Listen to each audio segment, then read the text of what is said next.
My moment, like, oh shoot. All right. 1, 2, 3. Oh, wait. One more. 1, 2, 3. I got you. Thank you.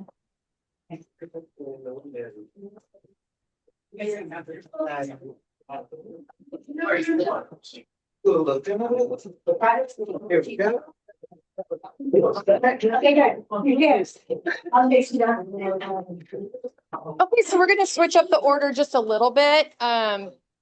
I'd like to welcome Boyd Weaver. Most of you have had a chance to meet him. Hopefully you got to see his CV posted on the drive before tonight. He's generously agreed to offer his candidacy for a board position. He has been a parent at Rapoport for over 16 years, so he is really tied to the culture of what we're trying to do here. And do you have any questions? Questions or anything you would add to that? Not to put you on the spot, Mr. Weaver. I will just say, I think I stand for all 3 of you administrators here that we fully support y'all's recognition, nomination, selection, get him in here fast, of Mr. Weaver on the board. He is a great asset in lots of ways. Parent engagement, went to the parent conference. He comes to every committee we ask him to be on. He jumps in the middle of it. He's already checked his schedule and he's good to go for meetings. So I would wholeheartedly ask that you guys consider him for this one. Tyler, Jennifer, I saw y'all nodding heads. So I'll entertain a motion. So moved. I appreciate your willingness to serve. Second. Thank you. All those in favor? Aye. Any opposed? Motion passes. Yeah. Sorry. You're outnumbered. You don't get it yet. So thank you so much. Welcome. I realize you might not have the context for a lot of the things tonight. And so feel free to abstain if you're like, I don't know what they're talking about. That's totally feasible. Yeah. So all you have to do is say, I'll abstain from this one. Yeah. So that's one. The other one I'd like to do just briefly, and then we're going to turn it over to the auditors after that. SJ, we're going to talk about the snack policy next. I'm going to move some things around on the agenda. So you guys may have heard that one of our former board members actually has been working through the snack committee to help develop or really put into writing an elementary snack policy. We already had one that we used. So SJ is a part of her leadership of SHAC, and then also Shaquinta is a part of her involvement in that, have put together the elementary snack, supplemental snack policy. So it was in your drive, but I'm going to throw it up here. So yeah, you just need to look at it. So SJ, what are the things you'd like to highlight? So we have some really great conversations about snacks in general and snacks and Shack, and I was like, oh, this kind of goes well together. We talked about it as a committee. I brought in Jennifer as the admin, and really what was happening is that we didn't have a clear policy that just outlined the fact that we do not let children go hungry. There were, as there always is, there are different perspectives and different things that come home from maybe a kid comes home and says that, oh, that person wasn't allowed to have snacks or what have you. Or that class, they all had a snack. Our class did it. So we were just wanting, I think, having it down in black and white, very clear, very explicit about what the standards are. One of the things that we're really excited about is to be able to bring in partners who want to donate snacks so that it's not literally eating out of our budget, right? Because I have 3 kids, they are bottomless pits of snack needing sometimes, and sometimes they don't eat the lunch, and there is behavioral issues, there is academic progress not being made because a student is hungry. So really it was about outlining that and having that as policy as a SHAC initiative, because we don't want any kid to be hungry in our classrooms. And then really making it clear both for staff, parents, and students. So students know they can self-advocate if they are hungry. If it becomes an issue over time, that can become a conversation that happens between parents and administrators about maybe where the gaps are from this one student not having enough to eat or not eating their lunch, that kind of thing. We provide wonderful food here. Thanks to our amazing food service staff and Chef Nate, but there are gaps that happen. So it's really straightforward. It's already been approved by our elementary team, and it's really specifically for elementary. if you have any middle schoolers who probably are very passionate about snacks and want to come talk to the chef, they're welcome to join us sometime. But unfortunately, hot Cheetos and Takis are not, don't meet our nutritional needs. So, does anyone have questions about it? It's just really about, I think, outlining that what we're already doing in some ways and making it really easy, hopefully, for community partners who have snacks that fit our guidelines, that we can have even a better sort of stash of snacks available.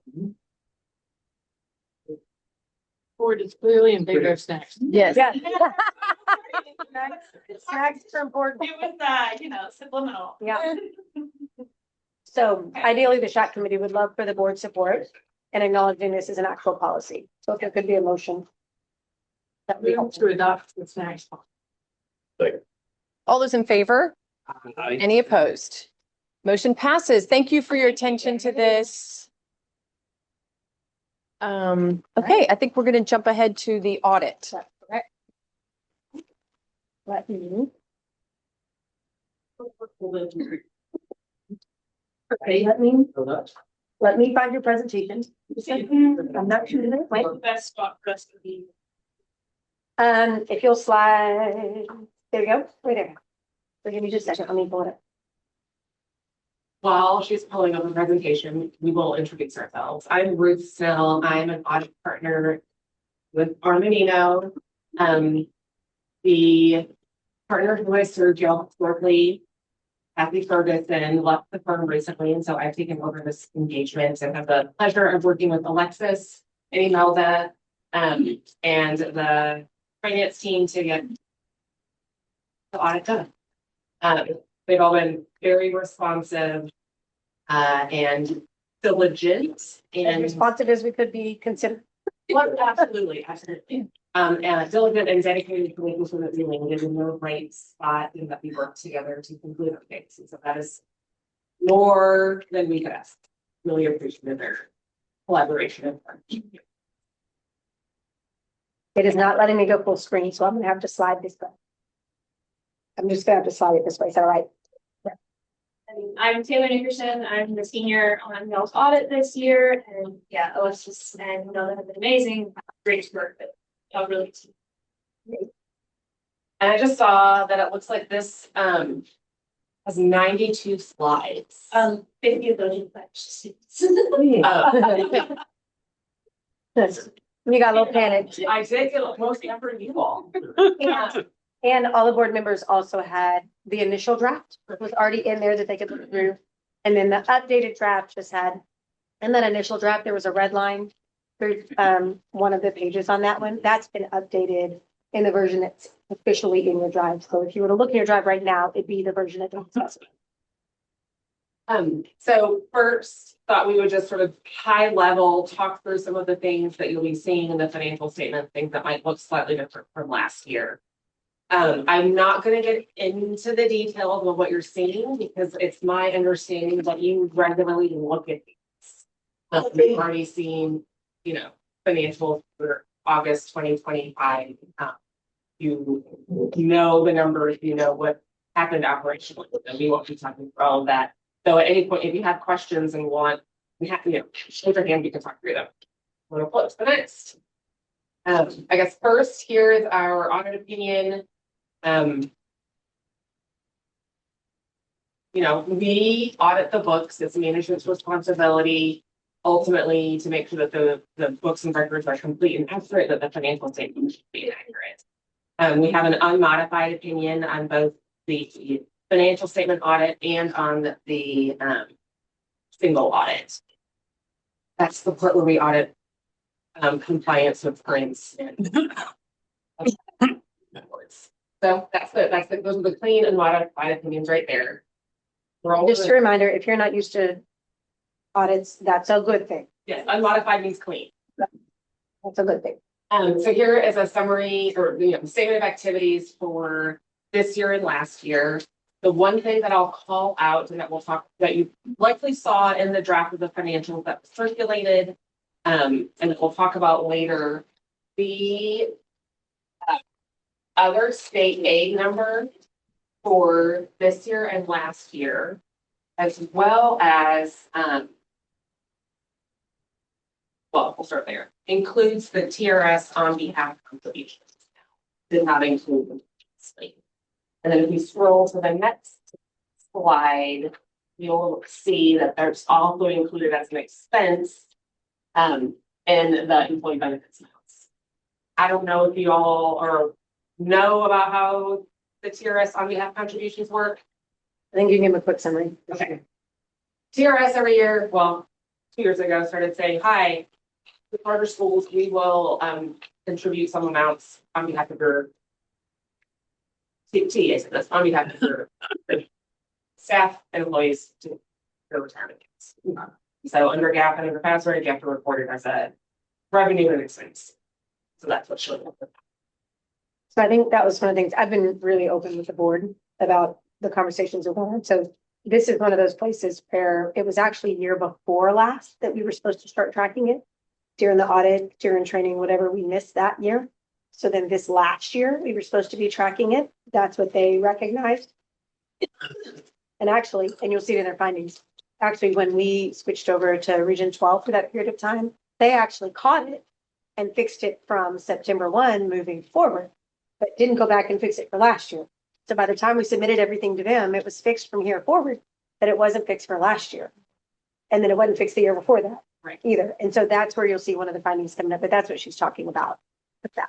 And this doesn't impact net income at all because it's in and out, doesn't impact net assets, doesn't impact statement of cash flows, it's just information to the users of the financial statements about sort of non-cash items that are going to support operations.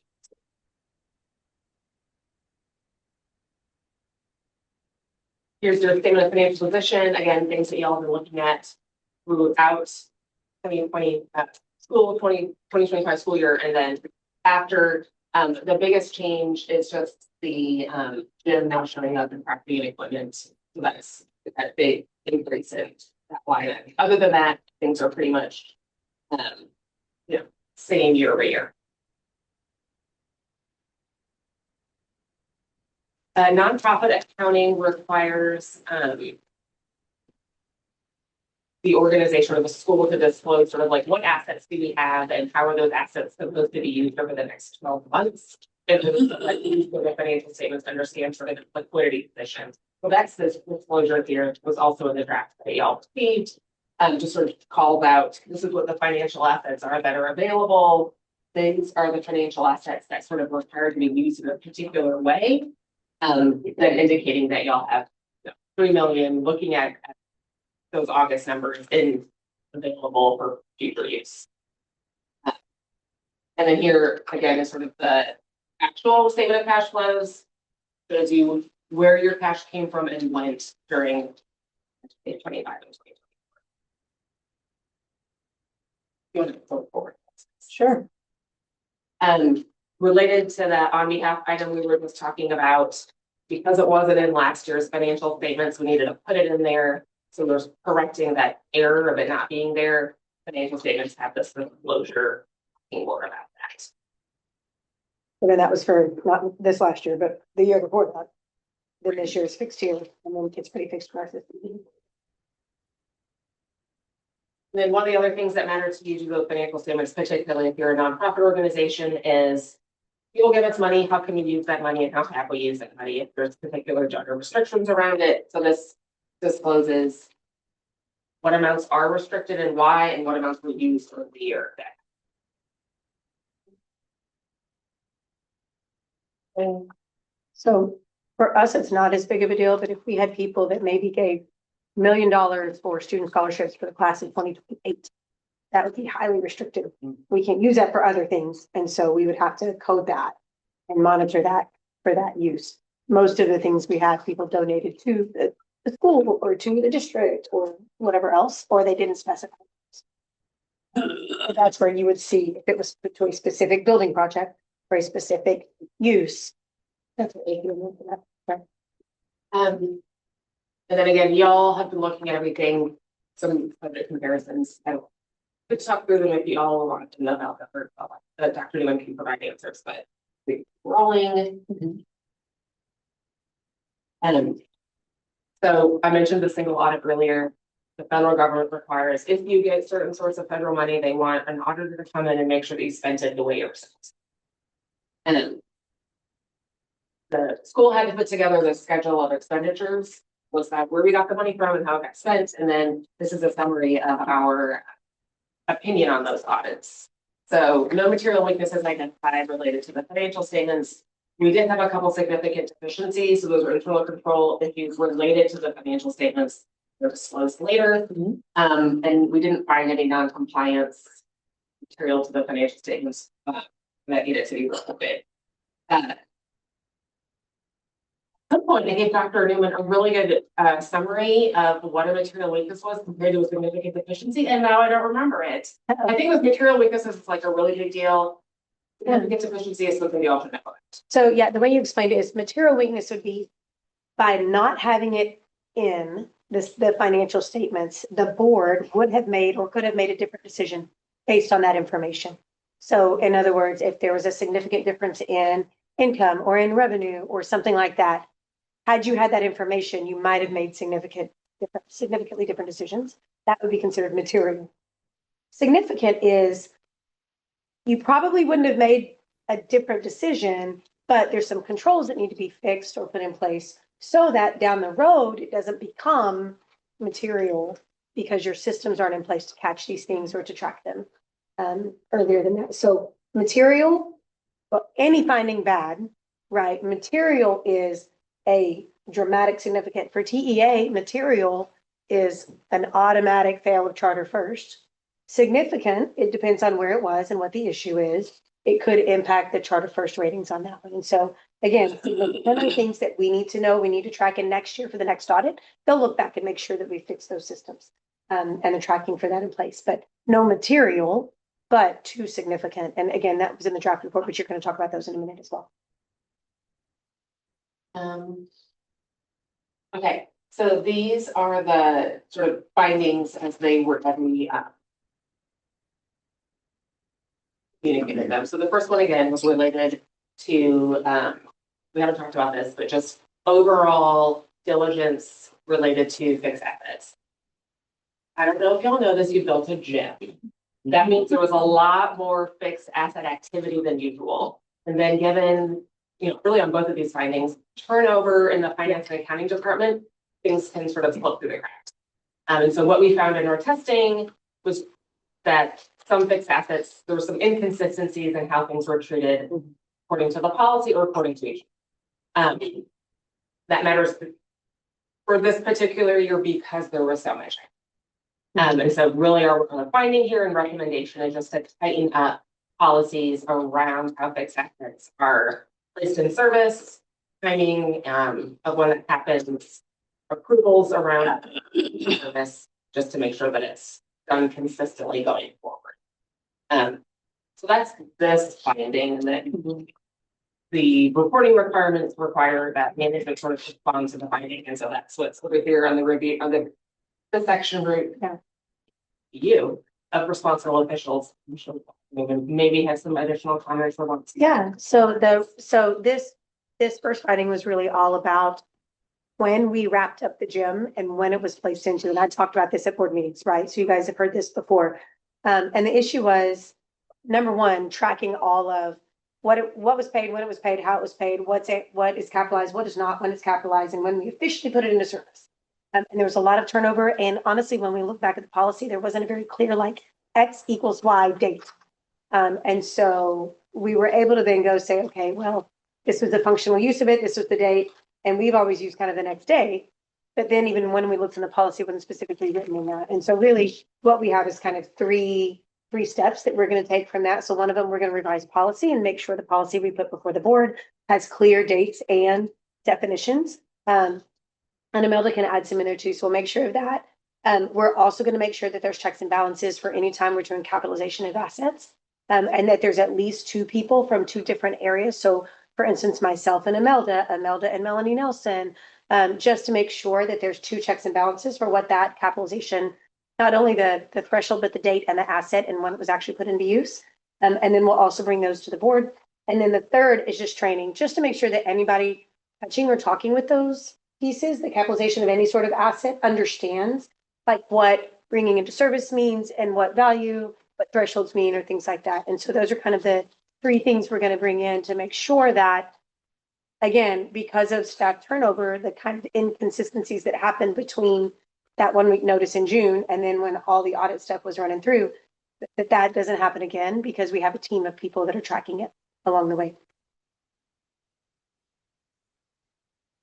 Does anybody have any questions on that finding? This is your chance to kind of ask. No? Okay. Okay, and then the next one, again, same finding we've already talked about, reporting of on behalf, amounts. Again, and Yep. lots of reasons, FASBRAG changed, there's, turnover. And so I will say that one of the things that Imelda is moving is not just a final end of the year process, which is what I think it had been anticipated to be done, was an end of the year process. And instead kind of keeping track of it along the way so that it doesn't just surprise us if something does happen with staff turnover in August. So you'll see the kind of two steps from that. So standardizing the journal entries. So Imelda and her team also have a list of year-end processes with a checklist format. So that's one of the systems she's bringing into us with the YYY partnership, and then also enhanced financial oversight. So, sorry, I think I got this flip flopped. But anyway, year-end checks and balances, and also processes along the way to make sure that we don't catch that again at the end of the year. Any questions on that one? And I would say it's already fixed. So we're already tracking it. It's already good to go for this next year. And so the other one, we've got to kind of clean up some policy. And then this one has already been fixed in our system. Right, and to your earlier, really was fixed at the. By the time we reported it, see here, this wasn't fixed. So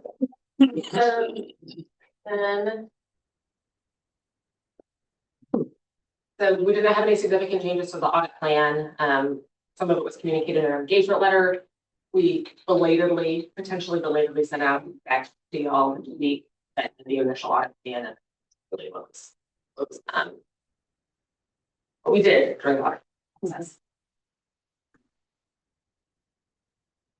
And then our plan is to, issue the financial statements tomorrow. So sort of open items for that are getting rep letters signed from Dr. Newman and Imelda, updating any last minute procedures.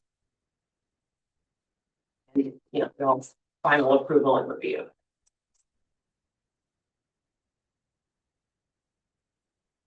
We already talked about report, we just patched as an appendix. That's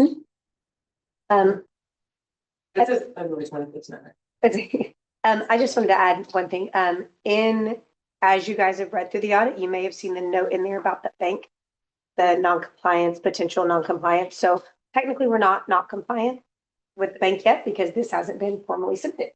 Because you guys have to approve that. So I've been really transparent with you guys saying, hey, this is coming. The bank knows this is coming. The bank has said, get your audit done, give it to us, and then we'll kind of move forward on partnership to get it corrected and moving forward. So just in case you read that statement and you were kind of confused really what that means, it's the audit has to be submitted to the bank in order to officially say, for them to run their numbers to say that we're not going to meet the bond covenant. Then they already know it. We've already talked about it. We've already worked through that. They submitted a letter that said that we're not going to default them on it. Like we want to move forward with this. So all that is going to be good and we'll move through that process. But just so you know, that's why there was that statement in there just to say, like, they know, we know, the bank knows, but we got to do step one first and then step two and then step three. Am I still rolling? Yep. There you No, you can go. Keep going. Okay. Yep, yep. So sort of to what Alexa was just talking, Dr. Newman was just talking about. As always, as part of the audit, management has to evaluate, hey, do we have enough resources either in the bank now or that will come from operations over the next 12 months? Then we have to see, does their analysis make sense? And so they put something together that said, yes, we have enough resources either on hand right now or we'll continue to generate them over the next 12 months for us to it's called continuous and going concern. And then we looked at that and said, yeah, it looks like based on the information that's been provided, we pretty good. That's an important thing, sort of similar to that liquidity footnote we looked at earlier. Users of the financial statements want to make sure that both the organization and the auditor don't think that there's a risk of somebody going out of business or not having sufficient funds, and being surprised about that after the financial statements were issued. So this is just something that's in the accounting and auditing literature. We wanted to make sure we called out to you. But from what we've looked at, everything looks fine. I'll also say, they're looking at, can we pay all of our bills? We also have to look at, can we meet those two thresholds for bond covenants? So they're two different measures, right? So they're looking at, can we pay all of our bills and all that's good. We also, as a board, we also have to look at, can we meet bond covenant? How quickly can we do that? What does our cash on hand look like? How quickly can we get that built back up? So two different conversations happening simultaneously. Ongoing, can we pay all of our bills? Absolutely, we're fine. However, looking at the bond covenant, what does that look like for us to be fully in alignment with bond covenant? That'll come down. And then we have a list of audit adjustments or adjustments to the financials that were made during the audit process. Some, happy to sort of talk through them real quick. First is to record state revenue and receivables at your end. That has historically been an adjustment. And for all of these adjustments, we've provided calculations to Dr. Newman and Hilda. They double checked them to make sure that calculations make sense to them and that we're all in agreement that they should be recorded. Next one is just to record amortization of bond issuance costs. The standard. Next one right here to record, the on behalf revenue in the current year and in the prior year, and then some updates to depreciation expense because of sort of those inconsistencies and how place and service states were implemented, those policies were implemented in the last year. And for the next one, there's a little more. This one did not, there were some assets on the books that need to be there anymore, got removed. Some other adjustments related to retainage in the gym project. And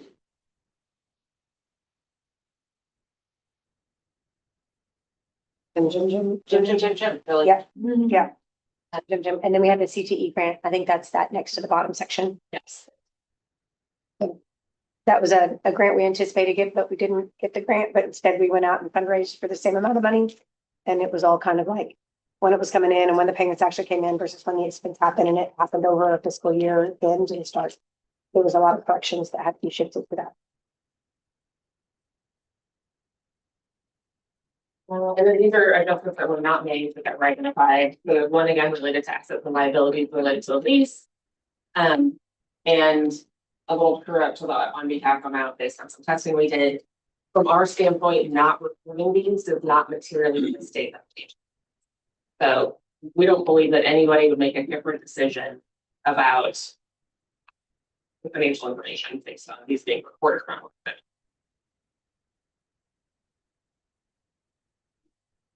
And we've already talked about these. These are just again bringing it back up here. The two internal control findings related to the gym construction, property equipment, how things were reported, and then the on-cap.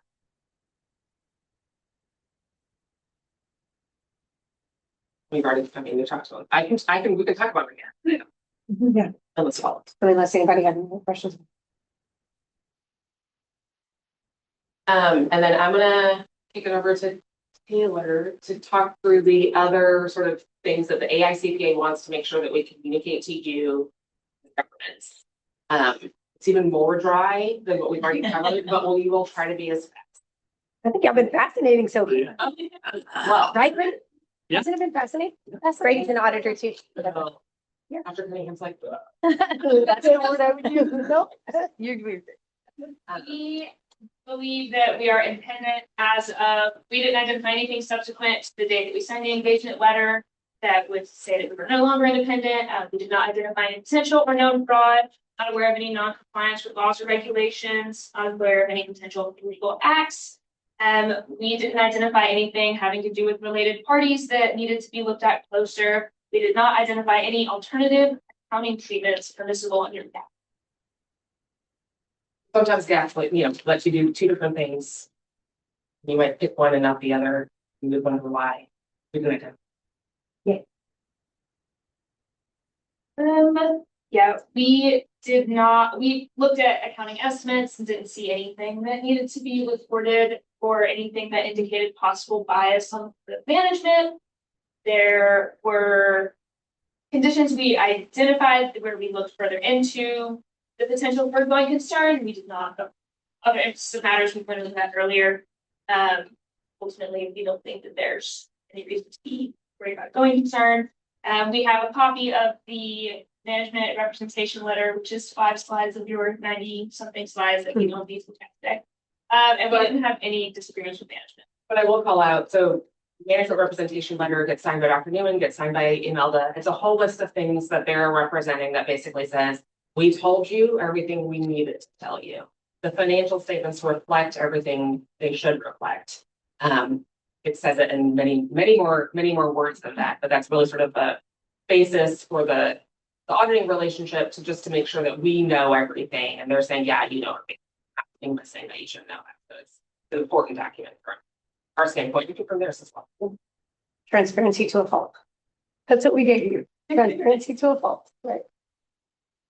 And actually going back to that going concern, I think we will likely update that and send you a new draft.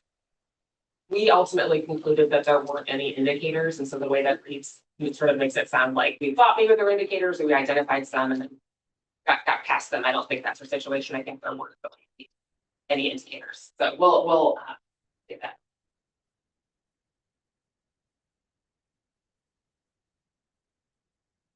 Oh, this just says that you don't reference us in your annual report. We don't, if you reference us in your annual report, we have to look at that, make sure it's not materially inconsistent. That you don't attach the audit anymore.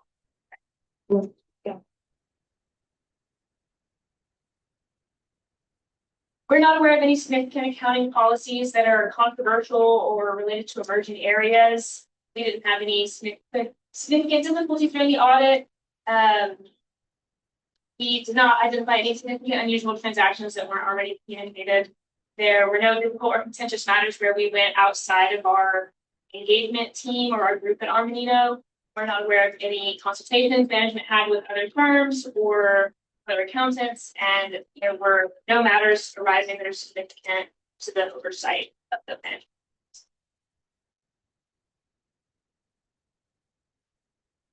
And then we didn't use anybody else in the audit. And then again, attached to this, the representation letter and the full draft of the financial statement. Which has been outside of that edit that Dr. Newman was speaking about earlier, essentially the same as what was originally provided to you last week. And there's a whole bunch of penalties. Yes, management rep letter, so we could glossary, and there's the whole financial statement. Does anybody have?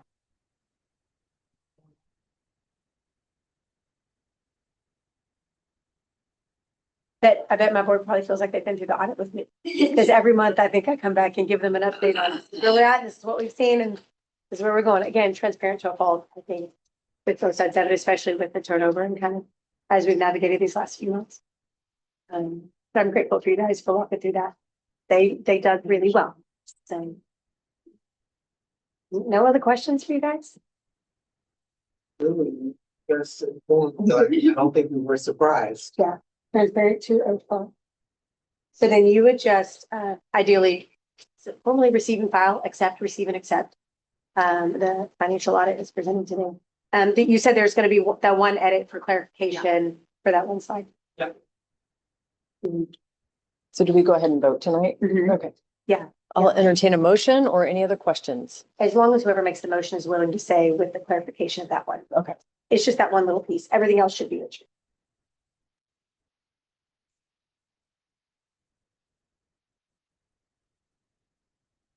I need a motion. We accept the audits pending with the change that. The one edit. said. Others, but It really does audit. Just to get PowerPoint, it won't be in the actual financial statements. The financial statements that you have now Okay. Okay, thank you. Okay, only in the Rachel presentation. seconded. So all those in favor? Rachel seconded already. Thank you. All those in favor? Any opposed? Okay, the audit is received and filed. Thank you so much. Thank you, guys. Yes. Have a safe. Thank you. Okay. So now we'll resume the agenda as scheduled, starting with the consent agenda items. The enrollment report was not in there, I don't think. Was it? I didn't see it. I didn't see it. So we'll pull item 3, or if you have any questions about any of the expenditure requests. Or make a motion. Move to approve the consent agenda, having a full number, item number 3. One more, sorry. I'll hold that motion. Item number 5, we didn't have the last quote to submit, so item 4, 5, AC needs to come off as well. And number 5. Yes, so removing those 2. So is that a motion? Yes, got a second? And all those in favor? Aye. And any opposed? Okay, motion passes. Oh, sorry, Mr. Weaver. Okay, we'll move on to item 3.1. I know our faculty representative couldn't be here tonight, and she did not have, I think the one comment she received from faculty, she was able to redirect to the proper channels that could address it personally. So nothing from faculty rep, parent rep? No, I have a couple of friends that reach out to ask about ICE protest and all that, but I was able to get in contact with some of the teachers that were comfortable with it, and they say that as long as it was outside the school hours, we should be fine. So I didn't need to communicate with the board or anything. It was just like a question. I thought that you know. All right, thank you. Okay, well, Grady, do you mind the finance committee? Yeah, so we talked through a couple of the budget items that I think Dr. Newman will discuss in greater detail, but we did have that presentation of that. And we also adopted finalized investment policy statement. So I don't know if that needs to be voted on, but we did go back through and review it. We did, and I put up a copy Okay. in the good, drive. perfect. Yeah, so that's an agenda item later on. Oh, okay, good. Thank you. Sure. District improvement. We met, most of the meeting was talking with T, and she laid out kind of the implementation of the strong foundations initiatives at the I. Implementation. Implementation, Yeah. close. Yeah. But seems like things are going really well. All the teachers have been trained. They've done multiple walkthroughs, including through 12, who was complimentary of our fidelity to the curriculum, and shared some data that showed 100% implementation of the material, really high levels of students using text evidence, participation. So they're already kind of looking at ways to think about deeper implementation. They can move forward based on the success that they're already having. And, you know, previewed some data, some positive things, the benchmarks and forth, some ups and downs in the unit assessments. And then she also kind of talked about teacher reports on how the Bluebonnet implementation has been going. Some of the, I think, positives and the challenges that teachers are facing. So nothing that seemed out of hand, and it seems like it's going well. And again, that on foundations is going very well. Thanks to her and everybody else that's worked to implement that. Thank you, Neil. And finally, facilities. Which one? As facility committee member only represented here, I'm happy to. Just take a short time. Just a short time, to speak on behalf of our committee. There was no January meeting due to the inclement weather. We did hear from our superintendent and those that are staff members that attend the meeting with us, that their work would be clearing ice at the campuses because we had a few days of closures, and so it is safe for families to return, for kids to be out. Spent the day working at all the campuses. So thank you for that on what would have been our meeting day. Pickaxes and shovels. So, Yeah. you know, for the sake of safety, we felt like we could hold off. But one of the things that we were talking about, just making sure that we continue to correspond on, is a date for our gym plaque ceremony. And so we have not thrown any dates out there yet. Our next meeting is February the 25th. But I would say that we are okay to talk about dates before the meeting. I think that conversation can go ahead and continue before our next facility meeting. So we've not put anything out there yet, but that would be our next priority. And do you think we also talked about potentially doing a smaller ceremony with a kind of a live stream option, because some of the people recognized on the plaque have health issues that having large gatherings wouldn't be good for them.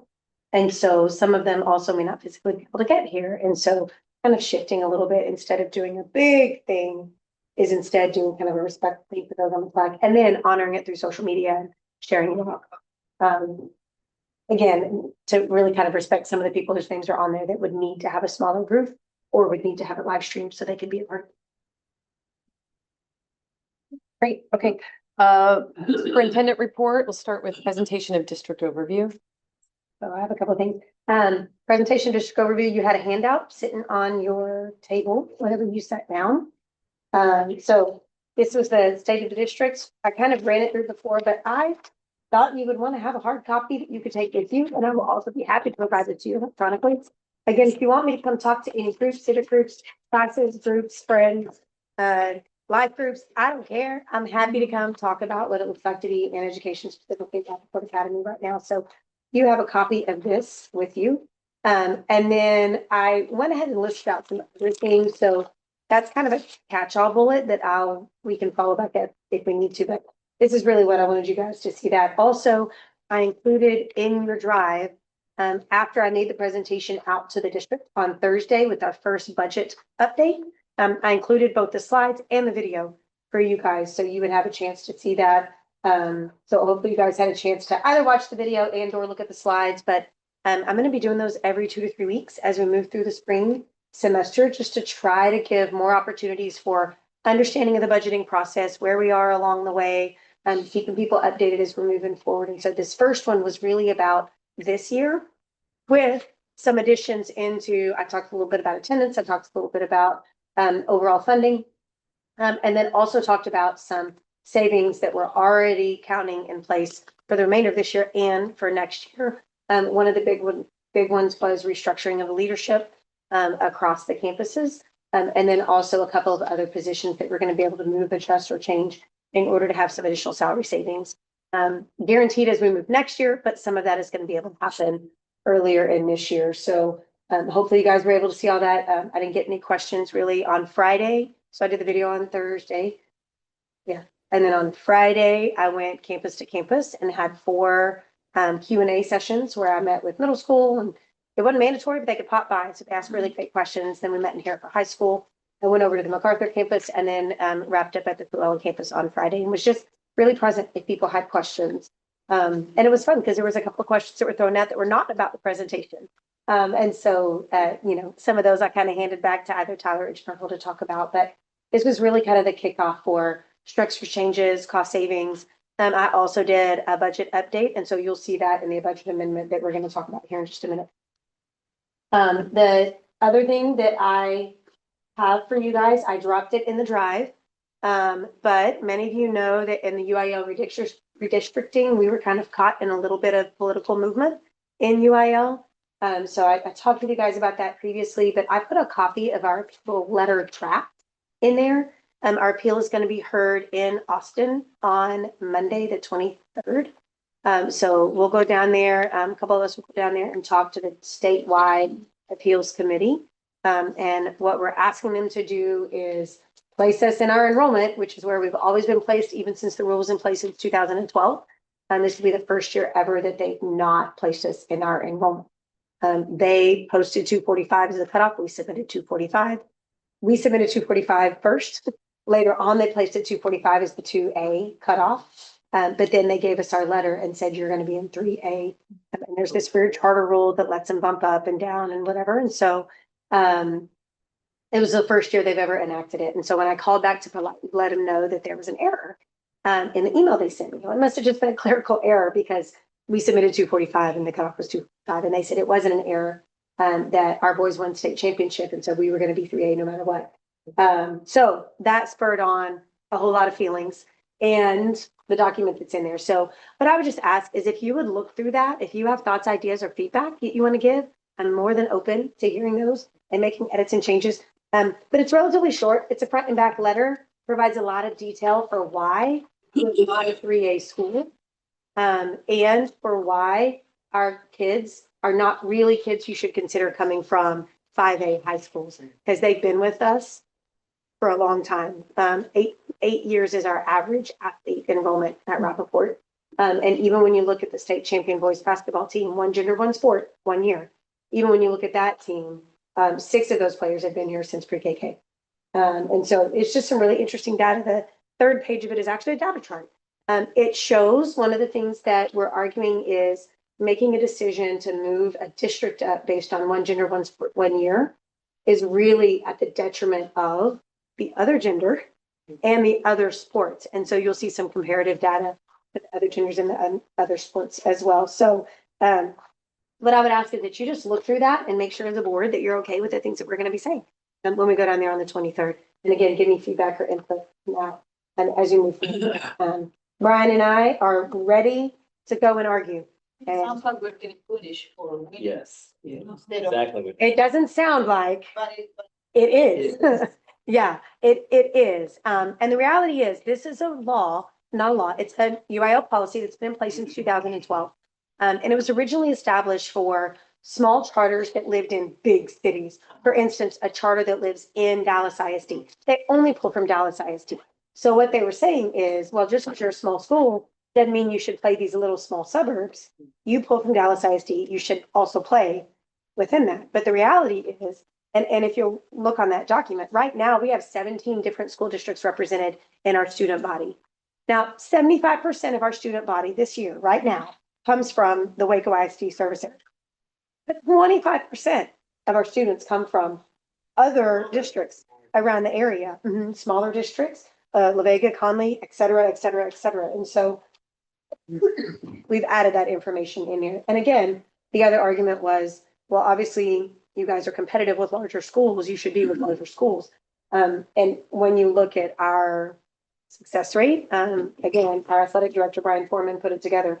And when you look at that, except for one team, one gender, one sport, and one student, right? Like one student on cross-country track, right? One student on cross-country track was a significant anomaly, right? And then one gender, one sport. And honestly, prior to last year, we'd never made it past the second round of playoffs, much less advanced further than that. And so all that information is in there. So as board members, I'd really like you guys to read through that, familiarize yourself with that. Give me feedback. If you think there's places I need to make it stronger.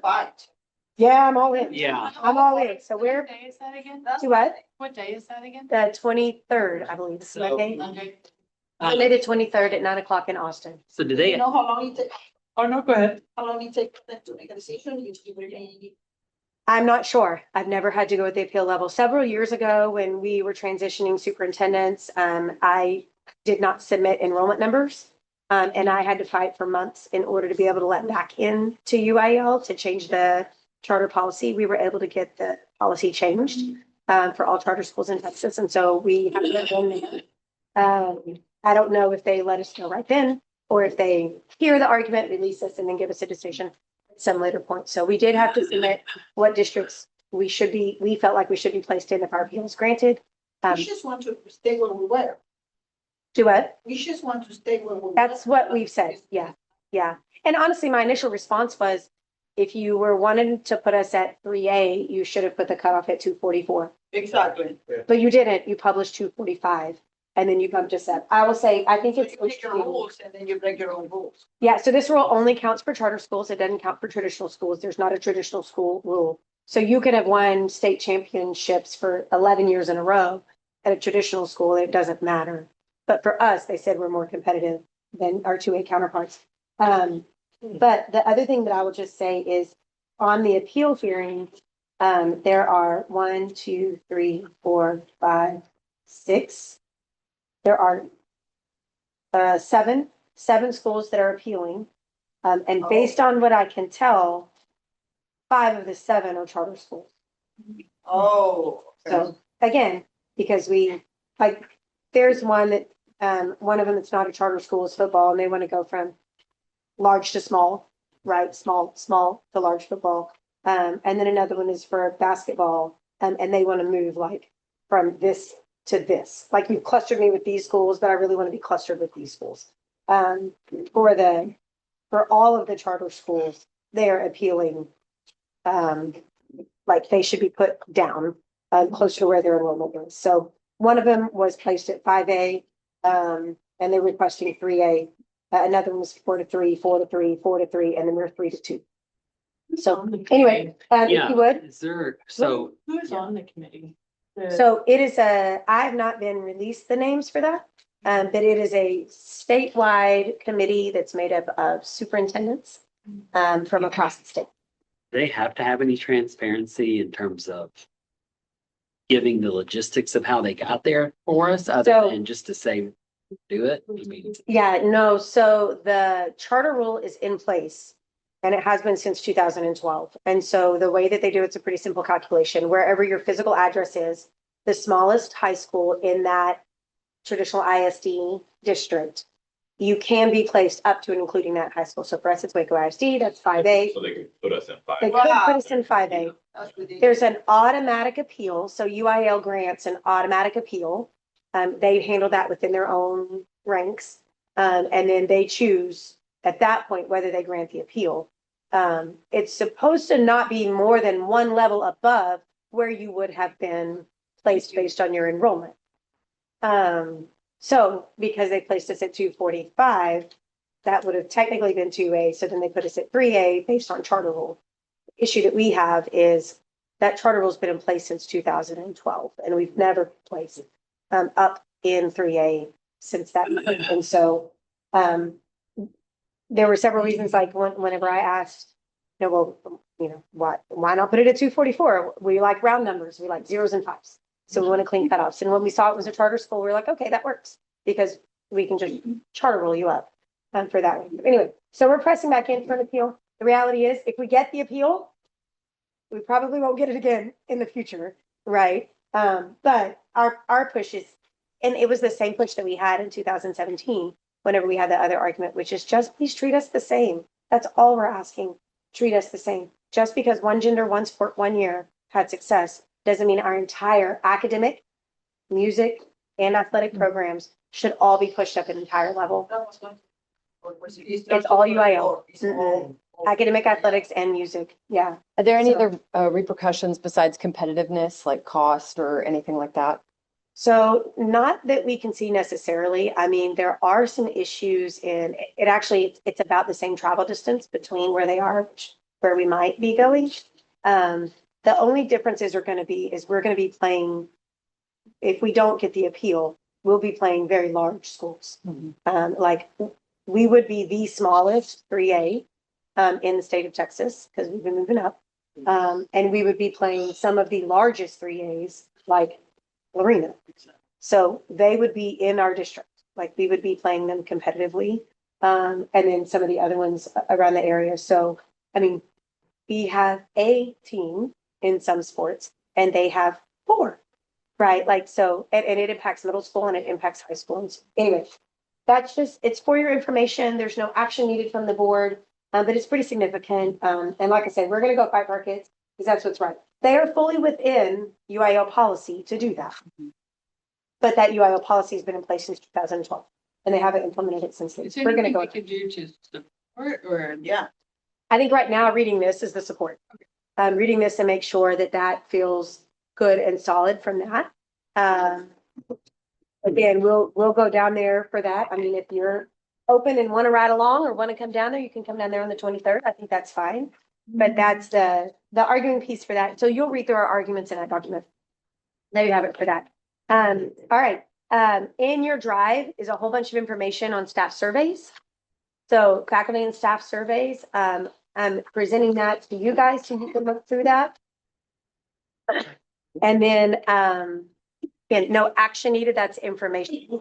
We're actually gonna put together a summary and send all these out to the staff as well. Probably end up putting them on, did you get some water? Probably end up, putting them on the website. It's really informative. There's a lot of places that are the same. There's some places that went up a little bit and some went down. So I would just ask if anybody had any thoughts, ideas, or questions, instead of going through every slide and every piece. If there's any discussion that you guys wanted to have over any of those pieces. Question, there was one of the responses that I saw on a student survey where kids were like, I don't have any friends and I don't, At high That was- school, 25%. what are we gonna do about plan for that? Yeah, sharp vision, some of those. So as we talk and make plans with the data, we'll meet with the different teams on the campuses, whether it's the MTSS teams, the multi-tiered student support system teams, whether it's meeting with our counselors at the two different levels, trying to identify ways that we can build collaborations and opportunities for students to interact and engage. So we will use that data. We'll also bring that data into the campus needs assessments and the district needs assessment committees. So to answer your question, that data is going to help drive decision-making about policies, practices, procedures. And we'll get an update on that. Sure. Yeah. Yeah. I can make a note. Yeah, the marker was 25% of secondary or high school. Do you like schools? No. And then do you have a safe adult at school? No, 25% or 24.5. But I also want to call out, because he's in the room, how appreciative teachers and staff are of IT, among other, there's other subjects too, but I just, I think that's really notable. Thank you, Chris. Yeah. And Some good shout outs. a high response rate among staff and faculty as well. So this is really helpful information. We'd love to find ways for the next one. So in your drive, there's two. There's one that's like pie charts, which is a snapshot this year. And then there's one that's tables. And the tables give you a year to year. So this is a second year that we've done the same survey. So it's the first year we've had subsequent years of data. So the next year we'll be able to have year 3 of data.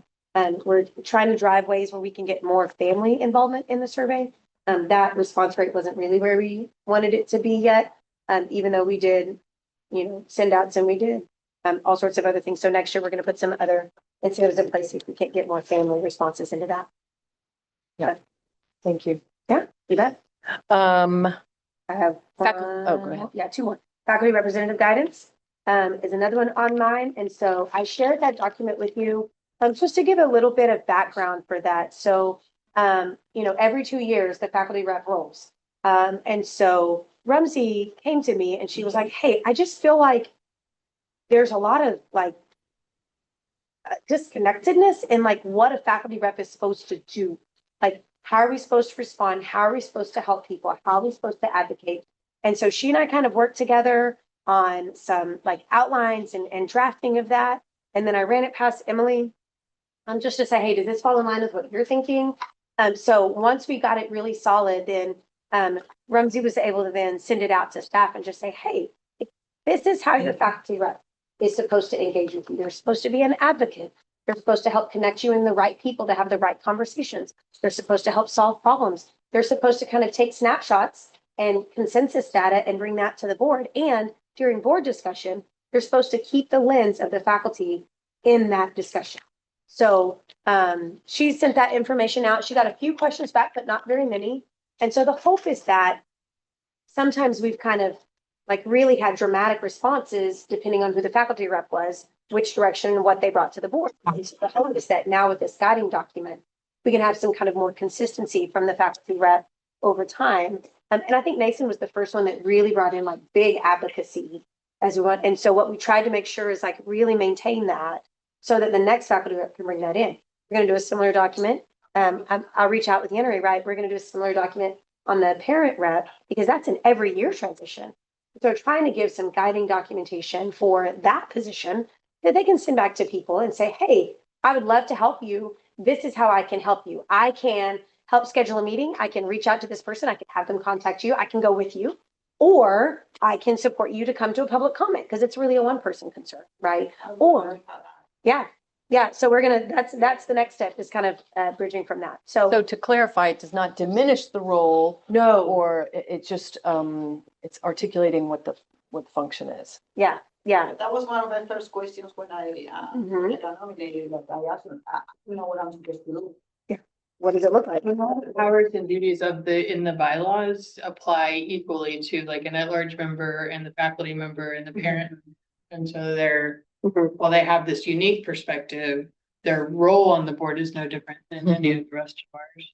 And I think that to go with that, so I think the question was really, so I know my role as a board, because it's qualified here, but I think there was just, like, she just wasn't sure, like, how to advocate or which lens to put where, or when does that look like? So yes, so I think, to go back to your statement, Emily, by no means diminishing it, really just trying to help people understand, like, oh, this is a single person problem. This is how my faculty rep, I still reach out to her or him, right? And this is how they're going to help me navigate this, right? They are still my resource when I need to, and this is how they're going to help me have the conversation or speak in public comment or solve the problem. So yeah, not diminishing role, responsibility, or access at all, but just trying to help clarify how they're going to respond to you and what that should look like. And then the next one you had kind of brought up and asked me to talk about. So our charter states that we are aiming to have certified teachers at Rapoport Academy. That's our goal. We know, as a charter school in Texas, that's not a requirement, but that is definitely something Tyler, Jennifer, and I are all pushing for, is to hire as many fully certified teachers as we can, and to help people that are great in the classroom that aren't yet certified, help them become certified teachers. And so we've got the grant that we did internally for a couple of years that can help pay for alternative certification programs or help people finish up their programs. Hopefully, when we roll into next year's budget, we'll be able to allocate funds to that again. As we move forward, again, that's to help people pay for coursework, finishing up educational degrees, or finishing up a degree, or finishing up the officer program. Maybe they just need testing because maybe they're just out of the area, for instance. So we try to do all of the funding that we can to help families on that. We try to hire teachers who are already certified. The reality is, in today's market, we don't always get to hire teachers who are certified. Moving forward, the state is implementing some pretty strict requirements for who can be in what classrooms with which certifications. So as a charter school, we actually don't have to hold ourselves fully to that. We have room as a charter school to flex and move on that. We believe high quality teachers, certified teachers are what we need in the classroom, and we're going to do everything we can to help teachers get to that spot. We do have really phenomenal teachers who are not certified, but they are really knocking it out of the park with our kids. And we're going to press in with them and do everything we can to help support them to be certified, because we connect, cultivate, and champion, right? We want professionals, and we want them to be everything that they can possibly be. So we're going to do that through coaching and teaching. We're going to do that through if maybe they need a little bit of leave time to support because they need to go do a class, or they need to go meet with a professor or something, we can do that. And we also have the grant that we've done several years. We hope to be able to do the grant again to open back up to more people, or at least another round of people as we move forward. So hopefully we'll be able to provide some specific funding for them, for people aiming to complete or get their certification. Also, like I said earlier, if we have a teacher that's out of area and we just need to cover the cost of the assessment, then we'll cover the cost of the assessment. So that's not a problem at all. A lot of times it's because we've asked them to teach in an area where they weren't certified, right? Maybe they were a math teacher, we've asked them to teach science. And so we'll help cover those costs to make sure that they can do, so that they can jump in those areas as well. So our goal is certified, even though as a charter school, they don't have to be. Our goal is that they are certified, and we're working through that in as best we can. Yeah. Okay, we'll move along to the 25-26 budget amendment. Yes. I also want to introduce, there's a little face on the screen up there. I don't know, Imelda, if you can hear me up there. So that is Imelda Herrera. So she is the leader of YYY. You guys have heard me say YYY a whole bunch of times. So that is the first Y of YYY, the first Y, the middle Y, and the last Y. So anyway, she has a team of people that are responding to Rapoport Academy and helping press into what we do and how we do it. And so she has put together this budget amendment And it is in your drive, but I'm also gonna pull it up here. Give I me just- appreciated the notes at the end. That was very helpful. Oh, yes. Trying to give, this is what, yes. Okay, so this is really important. So if you guys watched my presentation, you saw an update in the budget presentation, and then you have the actual amendment. This is a votable item. So an actual amendment to the budget. I think there's a couple of call outs that I think are important. One, she added in a whole bunch of notes. So you can read through and look at that. I told you guys when YYY came on board January 1 that they were going to do a full analysis. In my budget presentation, I also walked through exactly what the analysis looked like. But in summary, we went through revenue and validated all of the revenue, including teacher retention allotment that hadn't yet come to us, but we know it's coming. We looked at payroll, actual payouts, not hypotheticals, not anything else, but actual payouts, and estimated those for the remainder of the year.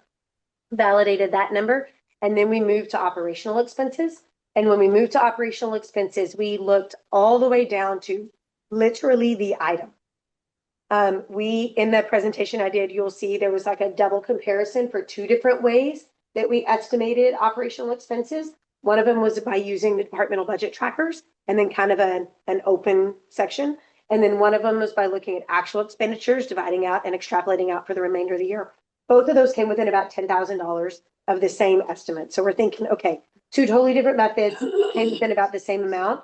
So I tracked it one way, they tracked it another way. We did the two analysis, we did the revenue. So multiple eyes have looked through this. And I will say, by the time we got down to the end of it, we were a little cross-eyed. It took us a good solid 5 weeks to walk through all of this. But I believe what you have in front of you, it does include cost savings. So we were able to save depending on how you consider a savings, either a not spent or a cut, either way. But roughly around $180,000-ish, give or take, in savings that we've put into place. And then we have some, again, revenue confirmation. So we went ahead and put in the teacher retention allotment so we could get a real legitimate idea of what that cost was going to be, or that revenue was going to be. When you put in all of that, there's a couple of call outs that I want you to have. So the way that it looks on the books, so debt service, there's interest and there's principal.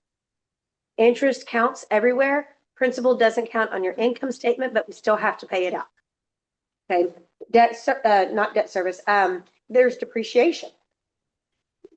Depreciation is massive, it's $830,000, but it's not an actual expense, but you have to track it as an expense, but it's not money we have to pay out. So that kind of messes with your money a little bit. Then the other thing is we have this bond covenant holdback. So that's that revenue over expenses bond covenant over that we have to keep in order to be in compliance. So you'll see a line item for that. That's roughly $120,000 based on our calculations that we'll need to hold back. So when you look at all those adjustments, that is looking at actuals, that's looking at planned expenses, that's including cuts we've already made for this year. That is looking at actual revenues that are locked in, assuming nothing crazy happens that we don't anticipate. Based on everything that we're seeing right now, we should be able to track for the rest of this year to the good by the end of the year. So we will meet bond covenant for debt service. We will not yet meet bond covenant for cash on hand.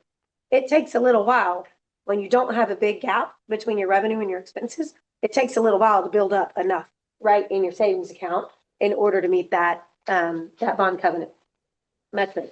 So when you look at all of this and you add back debt service and you take into account the principal payment and you take into account the bond covenant, we're going to be somewhere around $100,000 to the good by the end of the year. So it's a little hard to look at here because our change in net assets is that negative 624. That does include depreciation. When you add it back in, that you take into account the bond covenant, we're somewhere around 326. We also have to take out the 148 for the principal. So the total debt service is 598. So that's where it says we'll meet bond covenant for all of that. But we're going to end up with around $100,000 to the good. So what the board needs to know is we're meeting budget. We're paying all of our bills. We're going to meet bond covenant for the debt service. We're not going to yet meet it for cash on hand. We're working to grow that. We've already grown it already. It depends on how the rest of the year ends up with cost savings and salary savings and things like that, but we need to be pushing to that. When you look at this, it's gonna look like we're 326 to the good. We're not actually, because we have to hold bond covenant and we have to pay the principal from that. So at the end of the day, we're good and solid financially. Now we can start working on what next year's budget looks like, which is not included in this yet, right? Step one was get underneath solid feet right now, make sure we have really good financials, get YY on board, finish the audit, get all that done. So that's where we are. So it's a lot of information that I just threw at you guys. She has notes in there that you can kind of walk through with that. Imelda, did I miss anything? We've got your sound working, I think. No, I think you did an excellent job. You know, we really took a stab at all the details, and I wanted to also show you, you know, how the initial budget, the amended, the first amended, and then the last amended, where we're working towards getting to that debt service coverage. But we are falling short. I'm projecting at the end of the year to be about 36 days cash on hand. And so hopefully, and we're supposed to be at 60 for the bonds. So we're, Alexis and I have talking with Texas Capital and seeing, because the debt service, I mean, the cash on hand requirement is really difficult. There's not a lot of schools that can carry 60 days, not even schools, but entities. So I'm surprised. I've never seen it that high as a requirement on a debt on a loan. I've always seen about 40 to 45 days, and sometimes it's growing, right? From especially like I've seen where, okay, you've just built something like the way you guys have built. So maybe the first year we're going to start at 30 and then the next year to 40, 45, but it usually doesn't go over 45. So I definitely we want to talk to Texas Capital and see whether they can make those changes, or know that it's going to take some time to get that cash back up. So Imelda and I were actually talking earlier today by being able to reach the debt service covenant this year is in the agreement. Now that the audit is complete, we submit the audit to them, we can officially start the conversations with them, is that maybe the plan for them is to have a 3-year plan for us to be able to reach closer to that cash on hand, because we would have to add $800,000 to our fund balance in order to meet cash on hand. Well, we don't have an $800,000 gap between revenue and expenses in order to put that money over in fund balance like this year. And so fundraising might be helpful for that. Grants that help offset costs would be helpful for that. Corey is working with SJ on a plan to bring in partners for over a triple win and for our pathways. That could help offset that. So there's ways that we're going to grow. Also, cost savings restructuring right into next year is going to create gaps in revenue over expenses that we'll be able to allocate some for that. So I think one of the things is trying to work within a steady growth pattern to meet that side of the debt covenant, but also not just submitting $800,000 into savings when we know we're also going to need maybe to do adjustments for people's salaries or structures or things like that. So, yeah. Okay, so the negative numbers, like food service, negative 125,000. That was the cost savings. Yes. Okay, I So just want to make sure I was reading that. yeah, so Chef Nate has been, so his experience in decades in food and beverage and professional world, he's a cost saver deluxe. And so he is already $150,000 better this year than where we were this time last year. And that's come through being cost efficient. That's come through using a national commodities list. That's also come from moving to scratch cooking. Scratch cooking costs less than pre-processed foods. It's also way better and our kids are liking it and more kids are eating it. So it's a win-win-win across the board. But yes. So if the original budget was 412,000, then we had a budget amendment to 878,000. So the actual cost, including salaries and expenses and payroll and what we spent last year Okay, was going to be closer to around 878. got it. Okay, I understand. Okay. Mhm. And does this reflect the teacher retention allotment that we are waiting on from the state? It's It does on the okay. revenue side, yes. This is a full and true reflection of what we think our annual revenue and expenses are going to be on both sides. Okay. Again, validated by actuals, extrapolated out for the rest of the year. And the other thing that YYY is we're pulling back and we're gonna assess this month as we walk through, just so that we don't get a quarter down the road and have some sort of surprise that comes up. So each month we'll run through and do an analysis. You guys will get it on your financials, but we'll run a deeper analysis monthly as we move forward and just kind of track, like, make sure we're still on tap this year, and that everything is moving forward like we want. And then immediately after this meeting, we actually are going to start this week looking at the budget for next year based on where we are right now. So school leadership has $104,000 fund.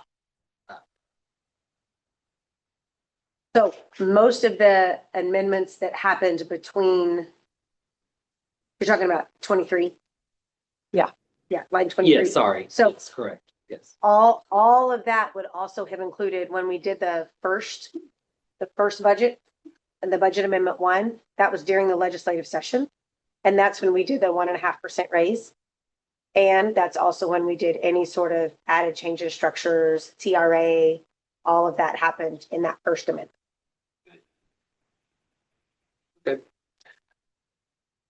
Can we have days of cash on hand on this, like on those monthly reports, just so we can be tracking Yeah. that? Sure.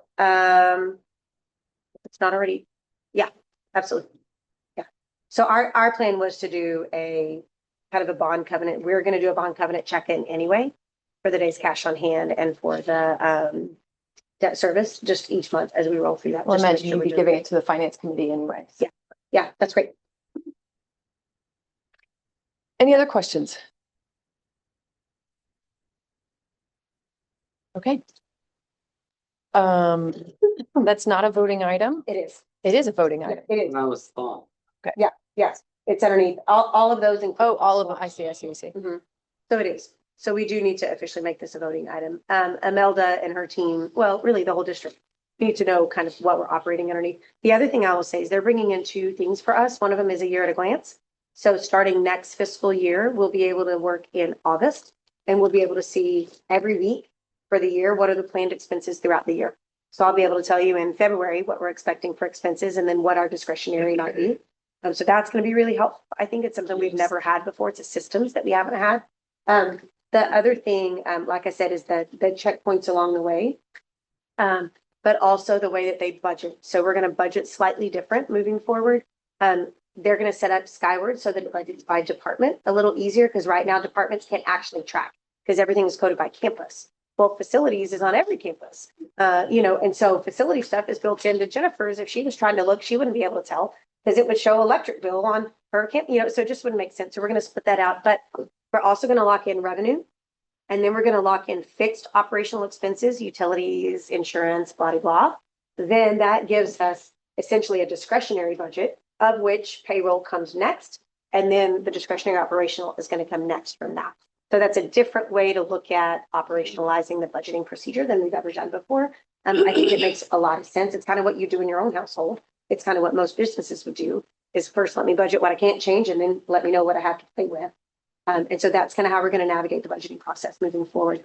I really like that approach that they're bringing to us. Is our utilities Has it gone up? Yep. Okay, well, that was kind of the first thing was that, but I didn't know if we paid a fixed rate or a fixed amount. And I didn't know if our rate for a school district was different than anybody Yeah, else. It varies, depends on the contract. Matter of fact, we just re-upped the contract. I think Katrina handled that last year.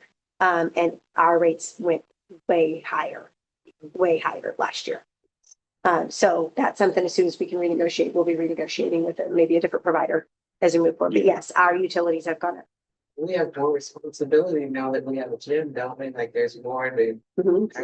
Yeah, there's more to utilize. Yeah. Yeah, for sure. All right, I'll take a motion. Move to approve the budget amendment number 2. The second. All those in favor? Aye. Any opposed? Budget amendment passes. Was that? Oh, you should. Oh. I should make sure. I was catching. Just make sure. Okay. All right. Waiting patiently over there. We have Mark Parsons over there from Region 12. Hey, hey, hey. So the Rapoport roadmap, I'm going to talk about that, and he is also going to be here to answer questions. Well, I didn't know I was presenting. I You're not didn't know I presenting. was answering. I'm going to talk about it. I said I'm going to talk about it. They have a copy of. Yeah. So good to see you guys again. It's been a couple of months. I'll just take a couple of minutes of your time to recap the work that you guys did as the steering committee over the fall. And so just to recap a little bit about this process, when we started working with Dr. Newman and the steering committee team, been 3 years ago now, in the first iteration of the TSL grant. We were in the infancy of that work with the agency. And we started with the effective district framework, the 6 levers, and we honed in on a academic plan that we have been performance managing now, helping performance manage now for the last 2 years. And Dr. Newman came to us one day and said, hey, there's so many great levers that we didn't address for area prioritization for Rapoport left on the framework. We want to do some extended work in that, round out our plan, then reset that timeline next year to match up what we started a few years ago. And that's the work that you guys did as a steering committee over the fall. We identified the missing levers, the missing pieces, and we put that together. And so I know that Dr. Newman and SJ have been working on what it will look like public facing, which is a great, and I love the phrase of the roadmap there, moving forward, which is a great final product for the work that you did. So as you open it up and look through the subsequent pages 2 and 3, you can see all 6 of the levers of the EDF that you guys identified, how you worked strategically as a steering committee last fall to identify those other initiatives that you wanted to add to that plan. One of the things I want to say, the plan that's in front of you, so on the very back is that one page. And it's got all like the academic language, all over throughout that document. And so when she first brought this kind of draft to me, she was like, hey, I just literally, she said, I just felt like that one pager, while we all help work with it and we all understand that language, I don't know that that's really approachable for a lot of our families. And so the roadmap that you have, most of it's going to be digitally available, although yes, it is printable. We're going to put some print copies at the front of each campus if people want it. But the language in here, she actually took the language, the essence of what's on that one pager, and on the tracking documents with the dates and deadlines, and she pulled it down into about a 5th grade level. So that was her goal, is any of our families can read it and understand it and can get into the information that we're trying to do and really connect in with us as partners. And so I love the fact that anybody can access that information, not just academics and not anywhere else in between. And with it being online, it's automatically translatable into Spanish or the other languages that they want. So that's one of the reasons why we're not driving it into print. So we're not going to have 500 copies print available, because we know the tools we have online are easier for people to access. They already go to our website for all sorts of things, and it can be translatable at the point when the parent wants it. And so I think that's really cool. I love the idea of taking it from an academic document to an accessible, not only by language, but also by level, by level of readability. And so it's in plain language. So you might see some things like, wait, now, which one is that? And you might have to flip to the back because you did both of the works, right? On those. But it's approachable and it makes sense for families. And honestly, even for our upper level students, right? Like they'll be able to read it and see what we're doing. So I love that for these next 3 years, it's going to be something that we can talk about, and we can have conversations about not only here, but in our different committees as we drive through. Again, most of our push is going to be digital. That's where most people are going to access the information, although we will have some copies. Yeah, and I would just say, I took the liberty of scanning the QR code, goes right to your website, just add it in there for the public to see. Great strategy on the page that you guys built. And I would just say thank you for letting us work with you through this journey. We piloted that work with you guys. Like we had done the work, the TSL grant, and then over the last 3 years, where we started with Dr. Newman and her team, that work even looks different today. The districts that we're working, it has evolved. It is continuing to evolve. This is kind of hot on the presses, so to speak, but in the next couple of years, as we continue to work with districts through the strategic planning process and performance management, we will actually go away from a recruitment strategy like we have been doing, and it will become embedded in the next cycle of LASSO grants. So if a district gets awarded resources for curriculum or instructional leadership, they can choose to then performance manage that. So our work is shifting too. I would also say thank you again, because the model that we piloted with you guys, we already have another district on the hook that wants to model the same way working forward. And that's a testament to the work that we got to report on from you guys too. So I'm hoping that you guys are as proud of the final product that we are, with the addition of the implementation plan and all those initiatives going forward. We hope that y'all continue to do great work with it. So. Yeah. I'll just say, I love the fact that charter schools were created to be best practices and places of innovation. And what you've heard from Mark is, hey, we've done it multiple times in a row for 3 years now. So I really love what turned out from there. I think the other piece of that is he talked briefly about the performance management, and that's the thing for you guys for the committee. And for instance, right, like Neil already talked about, the Strong Foundations Implementation Grant came back in, reported back out of the District Improvement Committee. So depending on what the initiative is, there'll be those monthly or quarterly reports that come back out. There's dates and tracking that are in the system for that. And that's kind of a new thing for us to kind of very publicly put those milestones and those those hurdles right along the way. And so that's been through a part of this process that we've navigated. So I'm really excited about walking through with this. I think it's also neat that each of these initiatives has an initiative lead. And that is a person who is really driving that for the district, not just for their department or just their campus, but really driving it for the district ownership. And so we're walking through with that. So that is your work that's on the page. Again, what you have there is the simplified version on the website. It's got the page at a glance. It also has some more detailed timelines and checkpoints. We decided not to put all of that in a single document. I don't know that anybody would ever look at it and it's just a whole lot of pages. Try to make it really accessible for people where they can pick it up and go. Like I said, we're gonna have it for those available at every campus if people do want to pick it up and go. Otherwise, online, they can access it anytime and maybe manage. Any questions? Have any questions for him?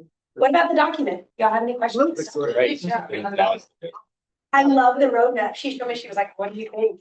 And I think it's real, right? Like maybe actually audibly out loud. Right here in Alana, I heard Neil report out on SFI and student engagement, which are initiatives we've been tracking, performance management, some of the initiatives we need here tonight. Thank you guys. It was great working with you, and we're excited to keep watching your progress over the rest of the time. Thank you. I will say, if you look over this and something jumps out at you and you're like, oh, this could be clearer, or oh, I have a question about that. It's still drafting up. And since it's going to be mostly available digitally, we can make changes. Right. So as you take it and look through that, give us feedback and let us know. If you feel like there's phrases maybe that aren't clear or aren't easy to understand or whatever that might look like, then again, we welcome the feedback to walk through that. But I love the intentionality of the accessibility for that. I just think it makes it where anybody can see what we're trying to do. And then 3 years from now, we'll be looking at it again, because it's a 3-year document that wraps it up. And so hopefully we'll be in an even better, more solid spot, even more solid, right? As we're moving forward from that. Further down the road. See what you did there. Further down the road. Yeah. We'll be ready to get on the highway. Okay. On that note, I think I'll go over that one. Receive and file, right? Yeah, no action needed. Okay. Yeah. I think that's just receive and file. And again, give us feedback. Otherwise, we're rolling live with it. I'm really excited about it. Okay, the PALS program, that was a little bit of jump the gun on my part, so we're going to take that one off. We're not actually going to discuss that one today, but that will be coming hopefully someday to a campus near you. We've already done the shacks, so SB 11. Okay, if I just keep rolling. Yeah. Okay, SB 11 is the next one. So that I gave you the legal guidance that was in your folder. The short version of it is SB 11 says the board must take votes, roll call vote. So I have to actually record names.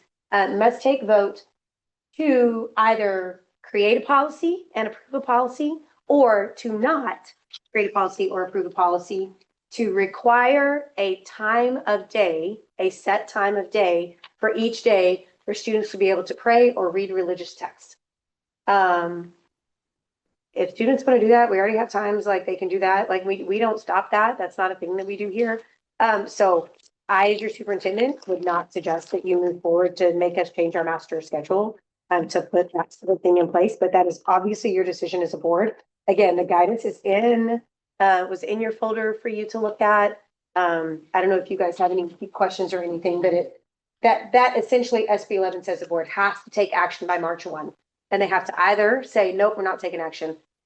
I don't know of any school at this point. I have not heard of any school that is choosing to create a time of prayer in their day if they didn't already have one. I do know of one that already had like a beginning morning meeting announcement, quiet time, and that's what they're calling it. So they want to keep that time. Do what? Who is that? They're up in the Texas Panhandle. Oh. It's a small school up in the Texas Panhandle, a small country school. The superintendent, I'm on like a group me forum, and she just said, we already had this, so my board just didn't, they wanted to keep that time protected. It's not called a time of religious recognition. It is like, here's this time during the morning. So I can't find another one that is currently going to change their master schedule time day in order to build that one in. So I can't in good conscience tell you guys that I think you should do that. Well, I had a chance to read over it, Yes. and my sentiments are to not take action to create it. So I don't have any questions about it. And just for the record, am a Christian, and my son is actually reading the Bible right now, all on his own. But I think again, as you said, we have a schedule and have opportunities for everyone to feel that they can do certain things at certain times that mean something to them, and it's not restricted to one thing or the other. And I think that is a healthy balance right now, and I don't think we need to disrupt it and shake it up. That is my opinion. I believe every parent responsibility to do. I'll entertain a motion, or sorry, Do we Neil. need to read the language for the motion? That would be helpful. Okay. Yeah. So I was just about to say, in there is prescribed language for the motion. So I move that on February 17th, the governing body of Rapoport Academy Public Schools not adopt a resolution with corresponding policy that would require period prayer and reading of a Bible or other religious text as permitted by Senate Bill 11 in the 89th Texas legislative session, which took place in 2025. Further, this record vote of the governing body is taking place within 6 months of the bill becoming effective as required by law. Do I have a second? So Awesome. Okay, and we'll do it by roll call. Mhm. Just yes or no, thumbs up, thumbs down. Do you support the motion? Yes. Good. Vote yes on the motion. Vote yes. But yes on the motion. Yep. I show no one voted. It should be good. Okay, thank you very much for processing that. All right, investment policy. The copy of the cleaned investment policy is in there for everybody's review. Yes, yes. So the investment policy basically just took the pull it up again. I can also pull it up here on the screen. It's up here on the screen. So basically what we did is we took the existing board policy or the investment policy and decided that based upon some of the communication that we had with financial advisor was to make sure that we are one, doing what we're saying we're doing. Two is to specifically state what we will or will not consider for investment. And more so than allowing a little bit of flexibility in terms of how the assets are to be invested. So specifically, I think it was stating some of the percentages down on the table on the second page, but I think it was just a formatting error. But basically, it was stating that this is how an acceptable range for the different types of investments, having a lower, an upper, and a targeted percentage as to how we want to have that. And then also within that, to be able to have flexibility when those percentages get too high, then knowing that once we get towards an upper limit, that we'll back down by making some sales within the investments.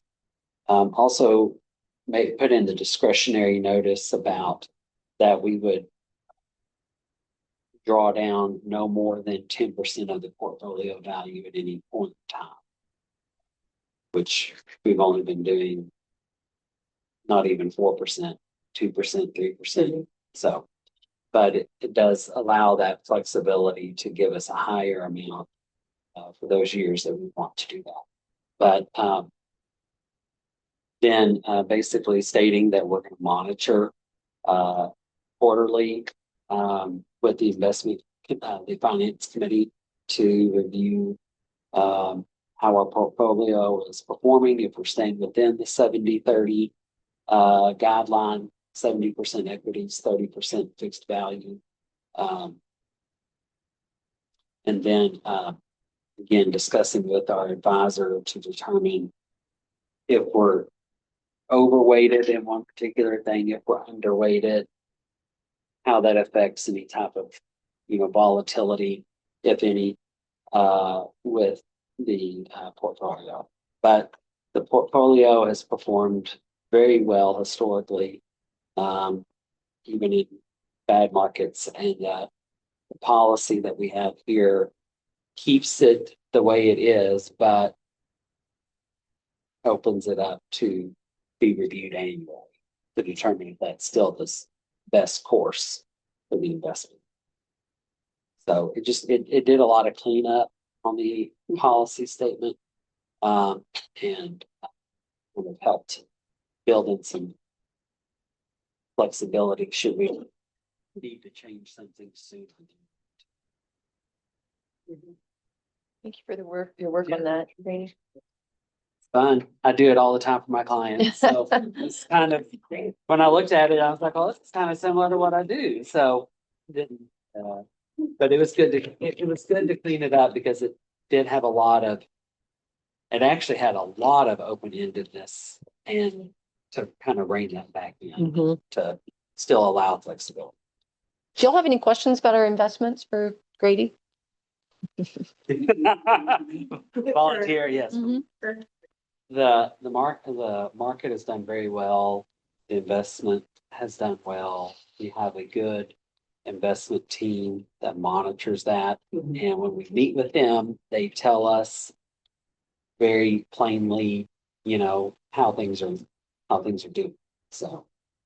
And the value last call was what, 800? 80. 880, yeah. And that's with us drawing down the past couple of years, 20,000 a year. So we're really only still touching the earnings. We're still nowhere near the principal.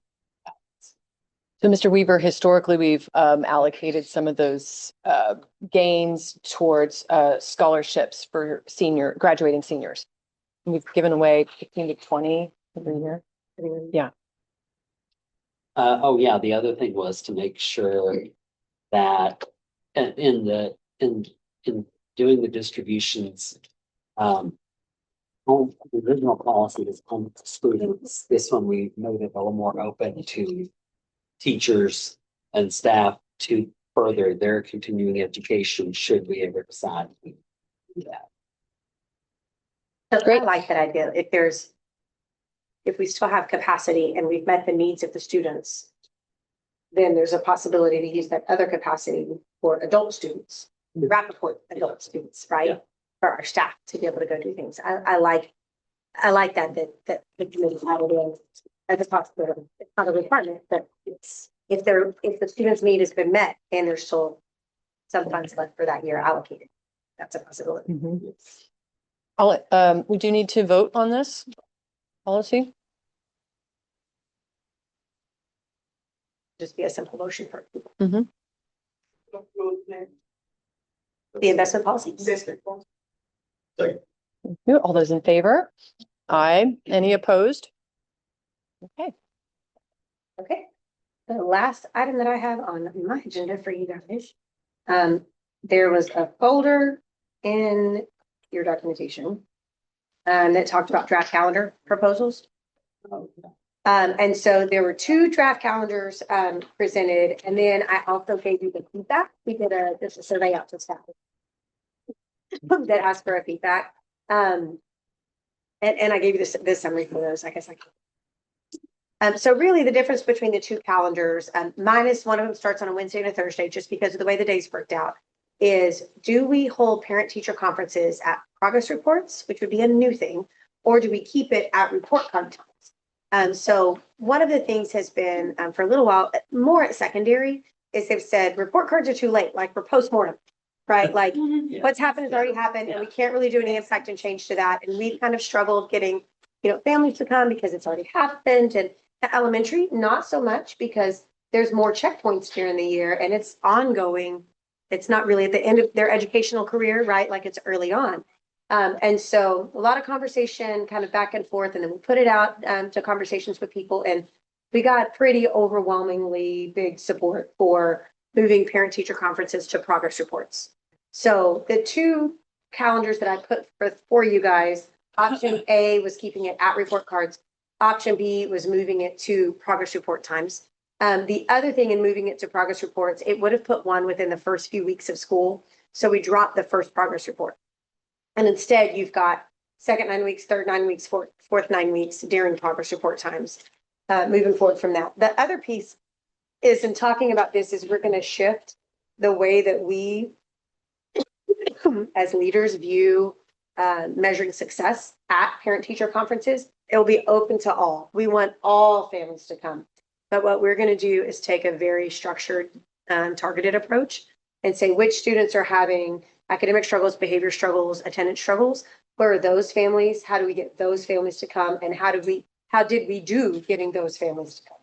So what we're going to be looking for is 100% of our targeted families instead of 100% of all, because what we typically end up with is all the parents come that we don't really need to come, but we're welcoming, right? It's great for them to come. But a lot of times what we end up not having is some of the parents that we really need to come. We don't end up being able to get them there because the time is short and we're running people through a lot. And so we're hoping to kind of change not only how we target families and what that looks like, but also when those would be. So again, option B, which is moving progress reports to moving parent-teacher conferences to progress reports, still holding it in the same evening, morning, so that we get different shifts for families and different times for people to come in, potentially extending sessions a little bit for those families that are targeted families. But we're also going to be able to let the campus principals, I talked about the restructuring. So the 4 different campus principals even talk about what those timeframes might look like, because high school might need a different amount of time than, say, pre-K K1 or somewhere in between that. And so we'll be able to work as a leadership team across the districts to look at what does targeting look like for the families. How do we want to respond to them? How do we build systems that get the right families here at the right time so that we can change outcomes for kiddos as we move through the year? So again, feedback was pretty solidly B. There was a few that were like, oh, well, if we're going to drop one, I don't want to drop one. There was 1 or 2 people that kind of communicated like, I don't want to lose one. There was several that were like, well, if we could target families a little bit more. They definitely like that this summer break worked out better. So we're not coming back in the word July. We come back in the word August. So that all works really well for that. And we're still out pretty early. We still have the bad weather days in that. There is a mandatory change moving forward. We have to have a minimum of 2 full days extra in minutes. Both calendars meet those requirements moving forward for next year. And honestly, this year we used every minute and then some. And we've had to make adjustments, and we're going to have to use bad weather day, right? So all those things had to happen this year for really one of the first times moving forward. So again, positive support. My recommendation to you guys, what I'm asking you to do is if you would please consider approving calendar B so that we can get this out to families, because it will be an adjustment for them making plans for next year. If they've already made vacation plans, maybe they take that half a day, of course, because we know that they're going to come to parent conferences. So they may just have to flex into what some of those days look like as we move forward. Is the board required to approve this, or is that something we can delegate back to you? The board approves the calendar. Yeah, the board approves the calendar. I don't have a question. Yes. So, on the targeting thing, that we're gonna target, kids that need more. All families can come, but I get that part, but it's gonna be communicated to parents, like, you don't need to come if you don't want to, or how are you gonna target that? so I think messaging is gonna be important. I have a really phenomenal It's communicator amazing. right over there that will help us message it in a way. What I don't want, what we've talked about is I don't want any family to feel like they can't come. I want every family to feel like they can come, but we won't use words like mandatory. We won't use words like all. We will say, Because I thought that was mandatory. it has been That was mandatory. My understanding, like, I thought that I had to Mhm. go and get it, although, because I'm nosy and I'm always here, I know what's going on before Yes. they get here. Absolutely, yes. But, so if I don't have to come, then I don't want to take that time out, away from parents that really need to, because I can come the next day and I'm gonna know anyways. Yeah. Yeah. But, And now with Skyward, a lot of families can get the information on Skyward anyway. that's, so they can pull yeah, that. so it's easier, but, I thought that was mandatory. Now, that was my question. Are we gonna let those parents know, like, it's necessary for you to come here because your kid is doing good? Yeah, I think I'm gonna lean on my master communicator over there to make sure that we create both inclusive, right? Everybody's welcome. Please come and talk to your teachers. Please come, bring your student, right? Like bring your child. Like we want you to come if you want to come. But what we're gonna measure ourselves on is instead of trying to get 100%, we're gonna say, everybody's welcome. But how did we do on getting the kids and the families here that we need to talk to And along the the way? parents doesn't have to come here. Do they get a copy with the kid and they have to sign it kind of like? Yeah, we'll work through what that looks like. Okay. Yeah, we'll work through what that looks like. So yes, there will be some way. We can actually distribute it through Skyward, through Parent Square as well. And then we can track who opened it and who didn't. So there's ways we can navigate that on the digital side of things. So that's something we've talked Would you about. love us to move towards having progress reports delivered via parent? Yeah, Great. So- It's time to be a parent script, but I Yeah. have to find this paper. you can see it, you can sign it, we can deliver it on Parent Square. I think, again, one of the things that we really want to think about is as we move forward is how to be very strategic in our work and in our efforts and not trying to do everything for all, making it accessible for all, but that we're spending our time really driving in with the families where we need help changing the outcomes for these kiddos. So, yeah, so I mean, I'm not diverting necessarily, but that is one of the things she will help make sure of is that we're communicating. If you want to come, like come be a part of this day, come meet with your teacher, schedule a time. Those families that have been with us forever, they're gonna still come anyway because it's ingrained in who they are, right? Like we come and we talk, that's what we do. But as a district, as campus leaders, a lot of times we're like, "Oh, yes, we had 85%, but the 15 that didn't, were probably the 15 that we needed the most. But we spend all of our time calling all the families instead of saying, you know what, if these people come, great, open arms, welcome, bring them in. But these 10% are the ones that we are going to call and dog and follow up on and do a home visit if we have to, or whatever that looks like, right? To get these families connected because these kids are not following trajectory closures, right? Like we're losing them and we can't afford to lose a single kid. And so I think that's the shift is not necessarily, yes, it's going to be public shift, but what we're really driving is for an internal shift. Now we navigate these. So I think shifting it to progress reports is going to help with that some. And even, you know, the earliest levels of elementary where they're looking at standards-based reporting, like they're going to have to shift how we report our MTSS meetings, our team meetings, like we're going to have to shift when those happen. It's not that it can't be done. We're just going to have to shift the way we think about it. And with this much notice, we can do that, right? We can't change it in June and shift, right? But with this much notice, we can shift and change. We want to get this calendar out to families as quick as possible. Moving it as, in your opinion, and moving it as to the progress report is also gonna make it look more serious than what it is, because I heard from my own kid, I'm like, oh, progress report don't matter. Like, it doesn't matter, the progress report doesn't matter, it's not important. I'm like, no, this actually matters more because we're gonna know if, you know, we have to do something on the next few weeks. But for them, it doesn't matter. Now, if they know that the parents are gonna come on that day, then they may It puts a different weight. Yeah. Yeah, a different weight. And at a time where we can still do a lot of intervention, because report cards are done. Right, by the time we get that, it's, like I said, post, right? So, I had concerns about this targeted outreach at first because it seems like such a dramatic shift from how Rappaport's always done things. But I think the logic is sound. I just asked that maybe we approach this like as a pilot, like let's try it out and see and give ourselves room to reverse course if it doesn't work. yeah, and I think that to go to that, so I think that, I mean, calendars we can change every year. I think we're gonna have to move some systems to make this one work. Not necessarily negative, but like just shifts and adjustments. I think the difference is whether we target all or whether we target some. Yeah, I'm not talking about the calendar. I'm talking Okay. about Okay, good. And then measuring some of that. I think the thing for me is we have always said that they're mandatory, but the state pulled our ability to make them mandatory several years ago. That actually happened in 2011. So prior to 2011, you would be unenrolled if you did not attend those. And we no longer have the ability to do that. So while we've said it's mandatory, we do all of our phone calling and all that, our admin spend days tracking people down just for the ones that we really needed to talk to no show. And so I think that's one of the things is maybe what we're doing is taking our actual and matching it more with our rhetoric a little bit.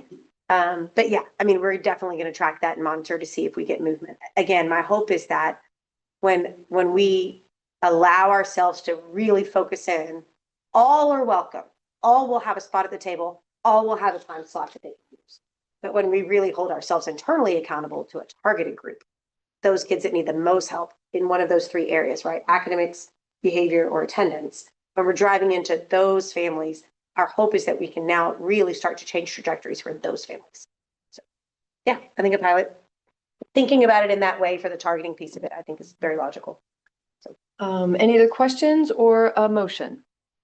To approve calendar B. All those in favor? Any opposed? Calendar B it is.